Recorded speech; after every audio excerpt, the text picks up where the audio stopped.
திருச்சியில் பெந்தகோஸ்தே திருச்சபையின் கூட்டமைப்பின் சார்பில் அமைச்சருக்கு பாராட்டு விழா. திருச்சி பெந்தேகோஸ்தே திருச்சபைகளின் கூட்டமைப்பு சார்பில் திருச்சி காட்டூர் தனியார் திருமண மண்டபத்தில் திருச்சபை கோரிக்கைகளை ஏற்று திருச்சி மாவட்டம் திருவெரும்பூர் அடுத்துள்ள சூரியூர் பகுதியில் கல்லறைக்கு இடம் வழங்கிய அமைச்சர் அன்பில் மகேஷ் பொய்யாமொழிக்கு கமிட்டி சார்பில் பாராட்டு விழா நடைபெற்றது. மேலும் விழாவின் போது ஆம்புலன்ஸ் மற்றும் கல்லறை நிலத்தில் சிற்றாலயம் ஒன்றையும் அமைத்து தர அமைச்சரிடம் கோரிக்கை வைக்கப்பட்டது.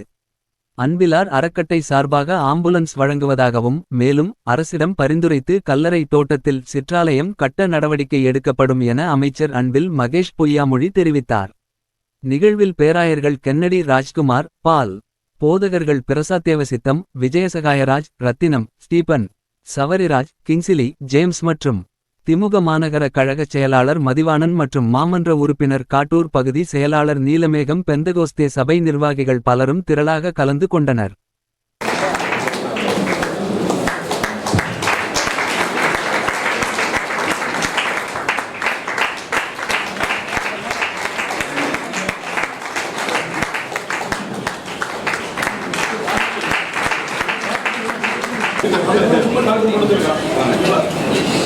சாரிங்க பாருங்க.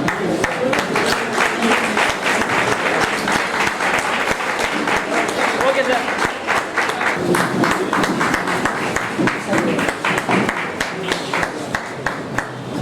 சென்னையிலிருந்து கிளம்பி நந்தூருக்கு வந்திருக்கேன் சொல்றது. அறிவாலயத்திலிருந்து கிளம்பி தேவாலயத்துக்கு நான் வந்திருக்கேன்.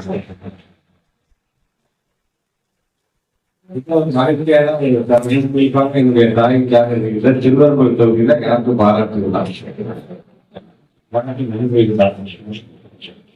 நம்மை பொறுத்த வரைக்கும் நாம இல்லாம ஒரு உறவினர்கள் தான். நீங்க எனக்கு நன்றி சொல்றது, நாம நன்றி சொல்றது கடமை. நீங்க எனக்கு உத்தரவு கொடுங்க, அதை நான் செய்கிறேன்னு முதலமைச்சர் எப்படி சொல்றாரு, அதுதான் எங்களுடைய பங்கு.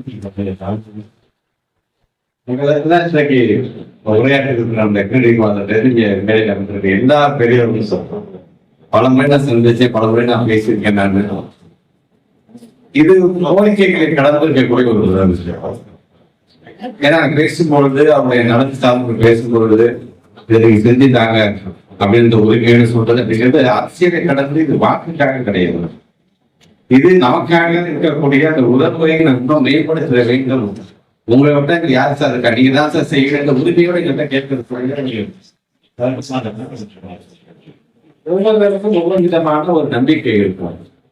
பெரும்பாலான நம்பிக்கை யார் பெறுகிறார்களோ அவங்க தான் வெற்றி பெற்றவர்களாக கருதப்படுவார்கள். அப்படி பெரும்பான்மையானவருடைய நம்பிக்கையை பெற வேண்டும் என்பதற்காக தமிழ்நாட்டுடைய முதலமைச்சர் இது எனது ஆட்சி அல்ல, இது நமது ஆட்சி அப்படின்னு வாக்களித்தாலும் வாக்களிக்காவிட்டாலும் அனைவரும் காக்க வேண்டியது ஒரு அரசாங்கத்துடைய கடமை, தமிழ்நாட்டு முதலமைச்சர் கடமை என்று தன்னை ஒரு ஊழியனாக சட்டமன்றத்திலிருந்து பேசுவது கூட எங்கேயுமே இந்த கண்ணியம் குறையாமல் அனைவரையும் அரவணைத்து பேசக்கூடியவர் தான் இன்றைக்கு நான் என்னுடைய அரசியல் ஆசிரியராக நேரிட்டேன். அதாவது பல முறை இங்க வைக்கக்கூடிய கோரிக்கை எதெல்லாம் என்னால செய்ய முடியுமோ அதெல்லாம் நீங்க சொல்லிருக்கோம். ஒரு அமரர் கூடி என்பது உடனடியாக என்னுடைய அன்பில் அறக்கட்டளை மூலமாக அதை செய்து தருவதை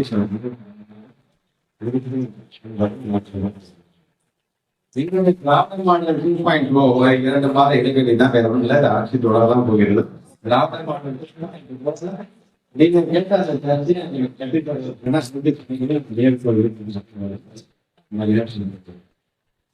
நாடு இந்திய நாடு அப்படிங்கிறத சிறுபான்மை மக்கள் பாதுகாப்பாக இருக்கிறார்கள். நமக்கு அந்த ஸ்டாட்டிஸ்டிக்ஸே சொல்லுவாங்க.